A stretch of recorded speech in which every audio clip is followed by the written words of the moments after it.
विश्व के कोने कोने में YouTube के माध्यम से हमें गुरु मानने वाले मेरे प्रिय शिष्यों और YouTube के माध्यम से ही हमें सुनने वाले सज्जन और सन्नारियों, आप लोगों ने प्रश्न किया है कि गुरुजी अधिक महीना चल रहा है, जिसे हम मलमास कहते हैं, खरवास कहते हैं, पुरुषोत्तम मास कहते हैं, कई नाम हैं,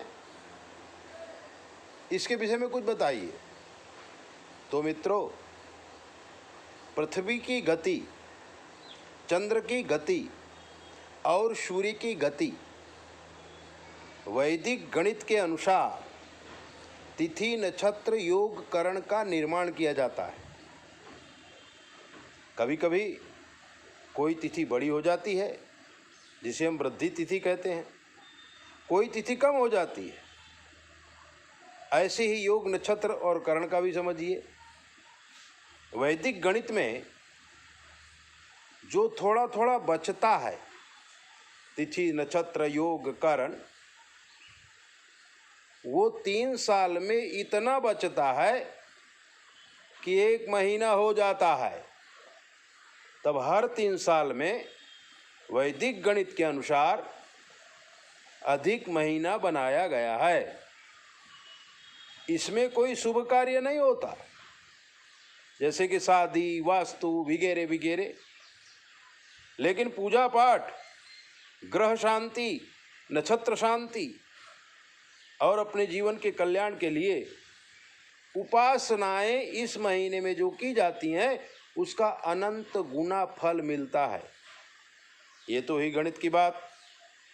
अब आप इसकी कहानी भी बताता हूँ, जो कहानी गुप्त है। पुरुषोत्तम मास की कथाएं बहुत मिलती हैं, उसमें अनेक प्रकार की कहानियों का वर्णन है, लेकिन मित्रों, इसकी असली कहानी आती है शिव पुराण में। शिव पुराण में 3 राक्षस थे, तारकाक्ष, बिंदुमाली और कमलाक्ष। ये तीनों भाई थे। तारकाक्ष सबसे बड़ा था। तीनों भाइयों को लेकर के ब्रह्मा की उपासना की, ब्रह्मा जी से वरदान लिया कि हमारी मृत्यु न हो।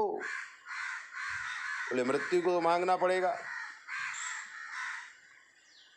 तब तारकाक्ष ने कहा, मयूर आसन पर बैठकर एक ही बाण से हम तीनों भाइयों की नगरी का वेधन करें।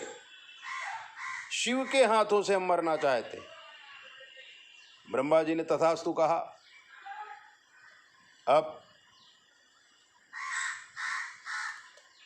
सोने का, चांदी का और तांबे की 3 नगरी आकाश में बनी। आकाश मंडल में तारकाक्ष, बिंदुमाली और कमलाक्ष, जैसे अलग ग्रह होता है ना, ऐसे अलग इनकी नगरी हो गई। तीनों राज्य करने लगे, देवताओं को परेशान करने लगे, लेकिन उन्हें मालूम था कि हमारी मृत्यु शंकर भगवान के हाथों से है, इसलिए शिव भक्त बन गए। नगरी में रहने वाले सभी सदस्यों को शंकर भगवान की आराधना का आज्ञा दे दी गई। सभी लोग शिव की आराधना करो। जब हम शिव भक्त होंगे तो शंकर भगवान हमारा वध कैसे करेंगे? तीनों नगरी में शंकर भगवान की पूजा, सेवा, ध्यान, योग होने लगा। भगवान शिव भी प्रसन्न हो गए। अब ये तीनों राक्षस देवताओं को परेशान करते थे। मित्रों, राक्षस का मतलब ये होता है दुष्ट बुद्धि, और देवताओं का मतलब ये होता है सज्जन आदमी।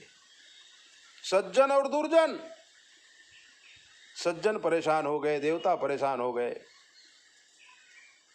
उन्होंने भगवान शिव की आराधना की और कहा कि इनका विनाश कैसे होगा।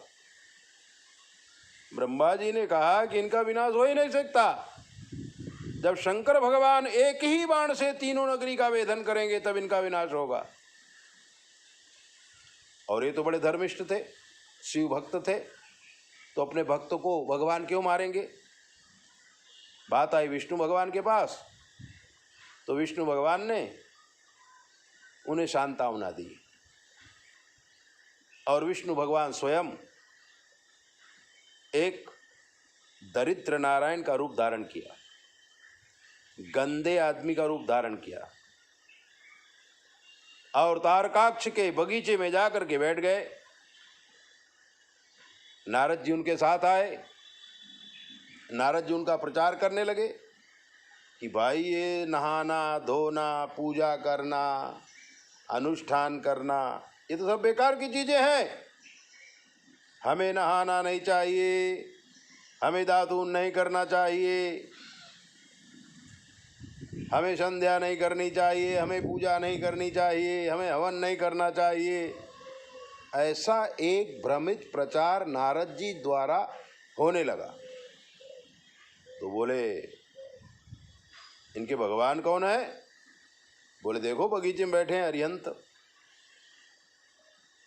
नाम रखा गया अरिहंत। भगवान विष्णु ही दरिद्र नारायण का रूप लेकर के वो बगीचे में आए और नारद जी द्वारा प्रचार करते हुए धर्म भ्रष्ट कर दिया। जब धर्म भ्रष्ट हो गए, सब लोग पूजा पाठ बंद कर दिया, तब भगवान त्रिपुरारी, इसीलिए नाम त्रिपुरारी पड़ा है, एक ही बाण से तीनों नगरों का छेदन किया और भगवान शिव त्रिपुरारी बन गए। इसीलिए इसको मल मास भी कहते हैं। मल का मतलब कचड़ा, खरवास इसलिए बोलते हैं कि जो खेती में खरपतवार हो जाता है, इसलिए खरवास आदि आदि अनेक नामों से इनको जाना जाता है। लेकिन जो पुरुषोत्तम मास है वो असली नाम है, क्योंकि ये भगवान विष्णु का नाम है। भगवान विष्णु ही पुरुषोत्तम बन करके आए। तो इस महीने में हम विष्णु भगवान की उपासना करेंगे, लक्ष्मी जी की उपासना करेंगे और शिव जी की उपासना करेंगे, तो हमारे सारे कार्य सिद्ध हो जाएंगे। विष्णु भक्ति का ये अलौकिक महीना है, लक्ष्मी जी की उपासना का ये अलौकिक महीना है। इसमें बताया गया है कि दान करो, धर्म करो, भागवत सुनो, कथा सुनो, ब्राह्मणों को दान दो, ब्राह्मणों को भोजन कराओ, सोने का दान करो, चांदी का दान करो, भूमि का दान करो, खूब दान करो, खूब जप करो, खूब हवन करो, खूब तप करो। अनंत गुना फल इस महीने में प्राप्त होगा। एक खास बात और बता दूं, गुरु जी कहते थे कि इन्हीं राक्षसों को वध तो त्रिपुरारी ने किया, त्रिपुरारी नाम पड़ा। लेकिन जो अरिहंत, जो भगवान विष्णु दरिद्र नारायण का रूप धारण करके पद धर्म भ्रष्ट करने के लिए आए थे, उसी से जैन धर्म भी पैदा हुआ। और जैन धर्म में फिर तीन तीर्थंकर आए, तो जैन धर्म की प्रतिष्ठा हुई। और आज भी जैन धर्म में अरिहंताय नमः, अरिहंताय नमः ऐसे मंत्र बोले जाते हैं। तो ये प्रकृति का निर्माण है। तो अधिक मास को हम बुरा मत समझें। अधिक महीने में हम पूजा करें, पाठ करें, जप करें, तप करें, दान करें, धर्म करें, तो अधिक महीने में हमें हमारे जीवन को आगे बढ़ाने में बहुत सारी शक्तियाँ प्राप्त हो सकती हैं। ऐसे ही दिव्य बातों को जानने के लिए आप हमारी चैनल को सब्सक्राइब करो, लाइक करो। और अगर आपके जीवन कोई कष्ट है हमसे पूछ लो, शास्त्र के मत के अनुसार हम आपको जवाब देंगे, वो भी बिल्कुल फ्री। 9825200108 पर संपर्क करके आप कुछ भी पूछिए। जय बोले, अपना ध्यान रखा करो।